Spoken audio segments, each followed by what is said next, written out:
Out of all the many buildings on the Schoodic campus, why does this building look so different? Let's ask the experts. I'm the Executive Director of Acadia Partners for Science and Learning. And I'm Callie Bernier, and I'm the Event Coordinator for Acadia Partners for Science and Learning. The name of the building is Building Number 1. It was the first building built by the Navy on this base. It's known as the Rockefeller Building, but its official name is Building Number 1. This building is different from all the other buildings on campus because it was designed by a very famous architect named Grosvenor Atterbury. Grosvenor Atterbury is an architect who was working in the first part of the 20th century who worked with John D. Rockefeller Jr. Those of you who've been to MDI and see the carriage roads and the carriage houses will recognize the architectural vernacular, which is Norman Provincial Revival. And a revival, when you talk about a revival, is that it's similar to, but you've made changes to the historic architectural vernacular, which in this case would have been 14th century Norman mansions. So this is from the Burgundy section of France.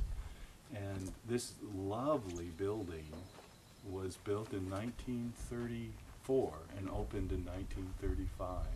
And on the blueprints it's called the apartment building because this was the first Navy barracks at the U.S. Navy radio station, Winter Harbor. It's quite a story on how it got to be built here. It was the original Navy radio station was on Otter Cliffs in Mount Desert Island, and Mr. Rockefeller was building the carriage roads, and this radio station, which was very important at the time, it was one of the most dependable receiving radio stations in the Northeast. So we received radio transmissions from Europe. So it was important to the Navy, but it was ugly and it was in Mr. Rockefeller's way. And the Navy agreed that if he could prove to them that there was a place that had equal or better radio reception and that he would help them move, that they would move. So this was already part of Acadia National Park, and Mr. Rockefeller convinced the Park Service and the Navy to work together to build the U.S. radio station Winter Harbor, which opened in 1935. There are 3 floors. 2 floors are apartments, and 1 floor is a large, very large garage area. There are 11 apartments. There were 10 2-bedroom apartments, and then a larger apartment that was the commanding officer's apartment.